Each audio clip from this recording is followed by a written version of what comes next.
Kuna upande wa Mungu na upande wa shetani. Wa shetani yako maneno wanaweza wakayazungumza kwako, na wakati mwingine ukachukulia ni kawaida, ukaona haya maneno wamesema ni kawaida. Kumbe kwenye ulimwengu wa roho yanatimilika kwa sababu ya madhabahu inayotoka kwenye haya maneno. Ile madhabahu iliyosema kwenye ndani ya yule mtu ndio madhabahu ambayo itatimiza yale maneno. Kama ambavyo wewe ukiwa kwa Mungu kuna maneno ukiyasema unayasema katika madhabahu ya Mungu aliye naye, kwa hiyo yatatimia sawa sawa na nguvu za Mungu aliye naye. Na upande wa giza nao maneno yao yanatimia sawa sawa na nguvu za Mungu wao. Kwa lazima ifike mahali wewe unapoelewa kwamba maneno wanayozungumza kwamba ni maneno ya Mungu mtakatifu, yao ya kufariji, yao ya kujenga, yao ya kuinua, yale maneno ambayo yatamtoa kupeleka hatua nyingine. Bwana Yesu asifiwe. Bwana Yesu asifiwe. Kwa maana nyingine ni kweli kuna makosa, watu wanakosea, na hata kama wakikosea, jua jinsi ya kuzungumza nao, jua jinsi ya kufikisha ujumbe. Asubuhi mtumishi wa Mungu amefundisha kuhusu hekima na maarifa, kwamba jua jinsi ya kupeleka taarifa kwa huyo mtu. Ni kweli amekosea, amenikosea sana, nataka nimwambie. Unamwambiaje? Je, kumwambia kwako ni kuchochea ugomvi au kumwambia kwako ni kufanya mambo yatengenezeke yawe sawa? Bwana Yesu asifiwe.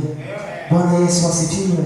Wewe uliyeokoka hautakiwi kwa sababu ya kuleta ugomvi tena, utakuwa sababu ya kutengeneza mambo yawe sawa sawa.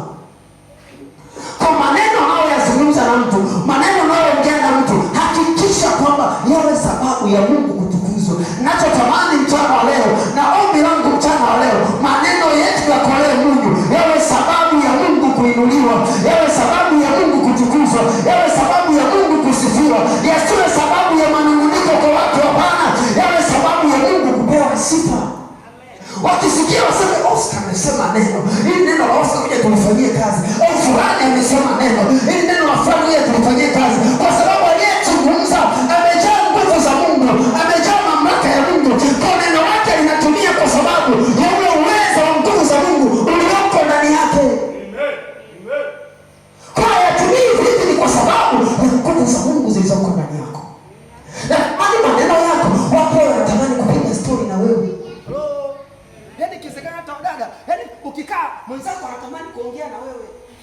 Nipata hata dakika 2 nikaongea na rafiki yangu, au chupi sasa nipata dakika 2 nikaongea na rafiki yangu Maisa pale. Tukapiga story au nikaongea na rafiki yangu Lema. Kwamba kuna maneno ya faraja na kutoka kwako. Kuna maneno ya kuinua na yapata kutoka kwako. Unapozungumza labda kuhusu biashara, kuna maneno ya kuinuka tena na yapata kutoka kwako.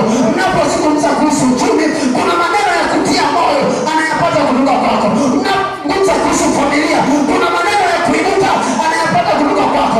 Kwa jina la Yesu Kristo, hekima na maarifa ziwe juu yako.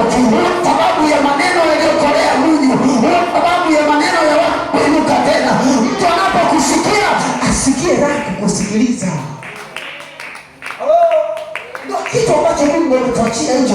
Kwa nini wakati mwingine ushuhudiaje au kuhubiri? Maneno yanaweza kuhubiri. Unaweza usijue kusoma neno la Mungu, sawa. Unaweza usijue kuomba sana, sawa, lakini maneno yako yakawaleta watu kwa Yesu. Wakasema yule mtu mwenye maneno matamu, yule mtu mwenye hekima, yule mtu mwenye maarifa, yule mtu maneno yake anaweza kukusaidia. Huyo mtu yuko wapi? Watakutafuta. Bwana Yesu asifiwe. Bwana Yesu asifiwe. Tunaelewana kwa Mungu. Unachotamani Mungu aumbe roho ya hekima ndani yako, aumbe maneno yanayompendeza yeye. Sikia nikueleze